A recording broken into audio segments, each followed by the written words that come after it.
Hello and welcome back to Kim Reads as we continue with Nancy Drew, The Haunted Carousel. 18. Circling Shadows. So our plan had succeeded. Nancy smiled triumphantly at a grinning Ned. Nice going, beautiful, he commented. Patting his arm, Nancy murmured, I'll be back as soon as I can. Take care. With that, she hurried off to her car and drove the few blocks to the amusement park, which was now partially lit up. Groped around the carousel were Officer Doyle, Rick Jason, Neil Sawyer, and a nervous-looking Leo Novak. Smart girl, Nancy, Rick Jason greeted her with a grin. Everything happened just as you predicted. The carousel suddenly started playing. It woke up people in their trailers, and the lights came on. Then Mr. Novak came running up to the carousel. Officer Doyle chimed in. It stopped playing when he was halfway to it. He checked out the machinery. The teenage sleuth turned to Leo Novak and said, What did you find? Nothing. Absolutely nothing, the carousel owner blurted out empathetically. He plowed his fingers through his dark hair with a bewildered expression on his face. I have no idea what's causing all this funny business, and I don't see any sign of the operating machinery has been tampered with. Nancy, Rick, and Officer Doyle glanced at one another. Meanwhile, Neil Sawyers quietly went over and slipped his hand under the operator's control box. Mr. Novak's right, he reported a moment later. There are no gimmicks on the controls now.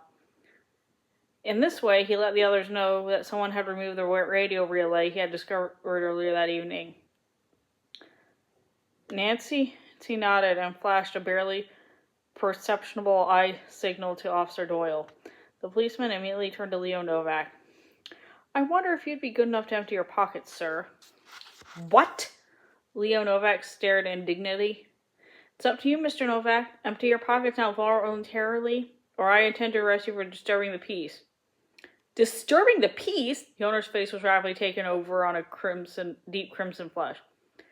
That's right, Officer Doyle explained calmly, but run your carousel after hours.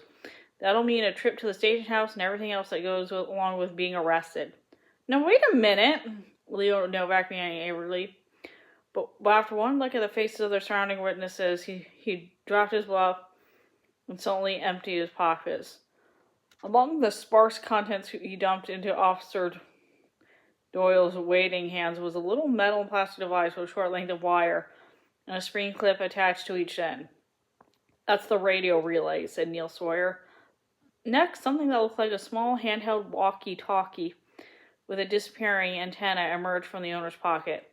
And that's the signal transmitter, Neil added. Novak's face was livid with fury, but he knew he was trapped.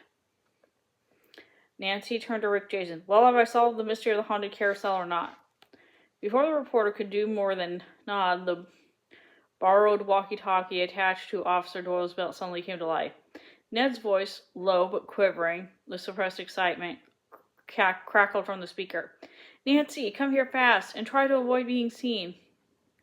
Leaving the policeman to deal with Leo Novak, Nancy, with a hasty wave of her hand, turned and ran back to her car in the parking lot.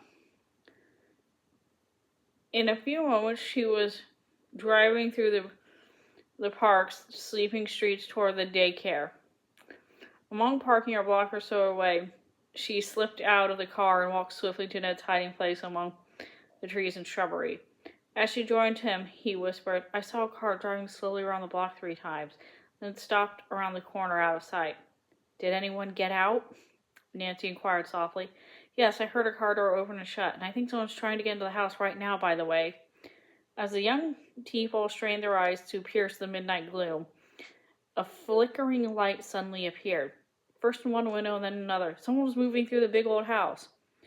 What now? Ned said tensely. Want me to go in there and after them? We'll both go, but not yet. First, we'll better make sure they didn't post a lookout. Slipping through the trees as silently as shadows, the pair circled the grounds of the daycare center and made their way cautiously toward the Marauder's car. It was empty. Nancy drew a sigh of relief.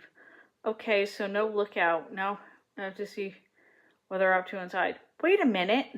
Ned seized her arm. Let me go in there alone. You wait out here. Nancy pressed her lips on her cheek. Don't be silly. We're safer if we stay together.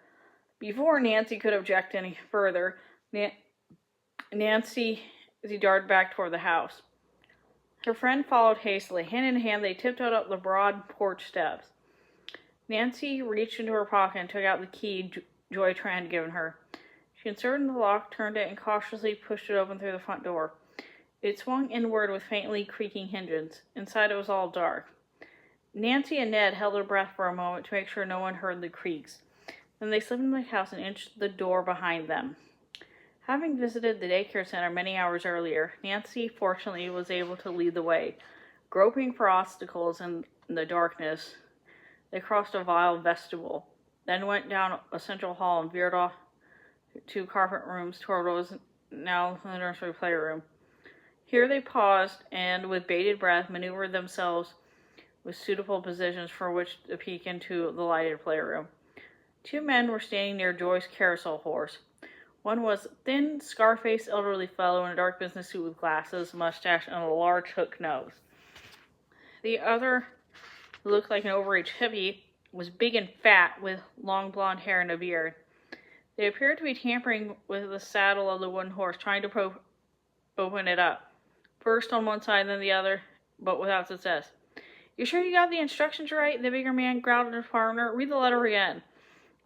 The elderly scar-faced man took a folded paper from his pocket and started to read in a low, muttering voice. Nancy, much to her vexation, was unable to catch most of the words.